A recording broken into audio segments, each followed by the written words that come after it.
بعض روایات میں آتا ہے کہ جنت میں سب سے پہلے نبی کریم صلی اللہ علیہ وسلم جائیں گے، اور بعض روایات میں ایسا بھی آتا ہے کہ پہلے حضرت بلال رضی اللہ تعالیٰ عنہ جنت میں داخل ہوں گے۔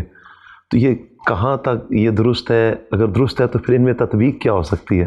مسلم شریف کی ایک حدیث پاک ہے جی، اور اس کا خلاصہ یہ ہے کہ حضور علیہ السلام نے حضرت بلال سے پوچھا جی، کیا ایسا عمل کرتے ہو تمہارے قدموں کی آواز یا نالین کی آواز جنت میں اپنے آگے سنی ہے؟ جی، تو انہوں نے عرض کیا یا رسول اللہ صلی اللہ علیہ وسلم، جب بے وضو ہوتا ہوں تو وضو کر لیتا ہوں سبحان اللہ، اور اس کے بعد 2 رکعت نماز پڑھ لیتا ہوں۔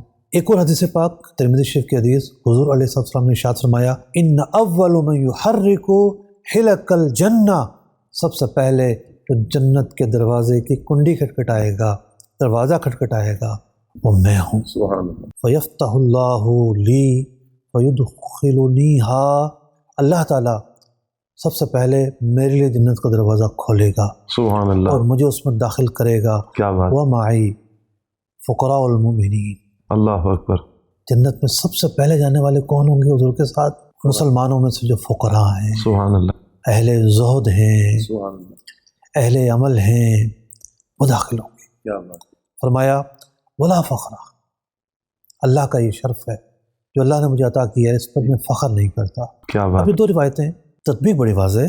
حضرت بلال رضی اللہ تعالیٰ عنہ کون ہیں؟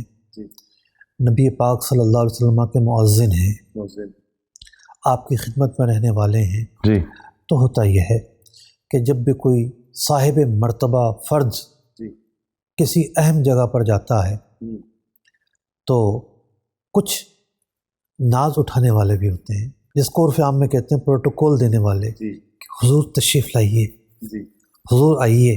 سبحان، تو خدام جو ہیں وہ آگے بڑھ کر راستہ بناتے ہیں، کوئی بھی یہ نہیں کہتا جی، کہ استقبال خدام کا ہو رہا ہے، جی، اور خدام پہلے ہوتے ہیں، خدام پہلے ہوتے ہیں، ٹھیک ہے۔ جی، تو یہ ایک اعتبار سے وہ پہلے اگر گئے، جی، لیکن حیثیت اور مرتبے کے اعتبار سے پہلے نہیں گئے، جی، با اعتبار خدمت کے، با اعتبار پروٹوکول دینے کے، با اعتبار حضور آپ تشریف لائیے، جی، اس اعتبار سے وہ آگے گئے اور اللہ نے ان کو یہ شرف دیا۔ سبحان اللہ، لیکن آگے جانے والا سب سے پہلے پیارے آقا علیہ السلام ہی کہلائیں گے، آپ ہی سب سے پہلے جانے والے ہیں۔ سبحان اللہ۔ اچھا مفتی صاحب، پھر یہ ارشاد فرمائیں کہ حضرت ادریس علیہ السلام تو جنت میں پہلے سے داخل ہیں، تو نبی پاک صلی اللہ علیہ وآلہ وسلم جنت میں پہلے داخل ہونے والے کیسے کہلائیں گے؟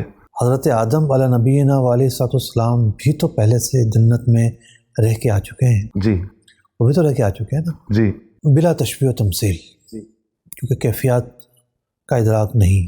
جی، کوئی نئے گھر میں جاتا ہے تو اس نئے گھر میں بہت سارے لوگ پہلے سے موجود ہوتے ہیں، کوئی اس گھر میں جو ہے وہ پینٹ کر کے گیا ہوتا ہے، کوئی رنگ کر کے گیا ہوتا ہے، کوئی کیا کام کر کے گیا ہوتا ہے، یہاں تک کہ قرآن خوانی ہوئی ہوتی ہے، جی، وہ بھی تو پہلے آنے والے کہلاتے ہیں، لیکن وہ پہلے آنے والے شمار نہیں کیے جاتے۔ شمار نہیں کیے جاتے۔ کوئی کہے گا بھائی اس گھر کا پہلا باسی کون ہے؟ تو زاویے اور اعتبار سے فرق آ جاتا ہے۔ جی، حضرت ادریس علیہ السلام کا وہاں رہنا، حضرت آدم علیہ السلام کا وہاں رہنا بطور جزا کے نہیں ہے، جزا کے نہیں ہے، یعنی جنت تو انعام ہے نا، جی، وہ انعام کب ہے؟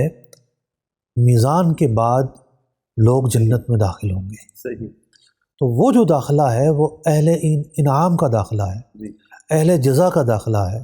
تو وہ جو موقع ہے، وہ جو شرف ہے، وہ شرف سب سے پہلے نبی پاک صلی اللہ علیہ وسلم کو حاصل ہوگا، اگرچہ اس سے پہلے حضرت آدم علیہ السلام رہ کر آئے جی، یا حضرت ادریس علیہ السلام رہ کر آئے، تو وہاں جزا والا شرف نہیں تھا، اس کا دروازہ تو قیامت کے بعد کھلے گا۔ جی، اس اعتبار سے جب کھلے گا تو حضور علیہ السلام سب سے پہلے ہوں گے۔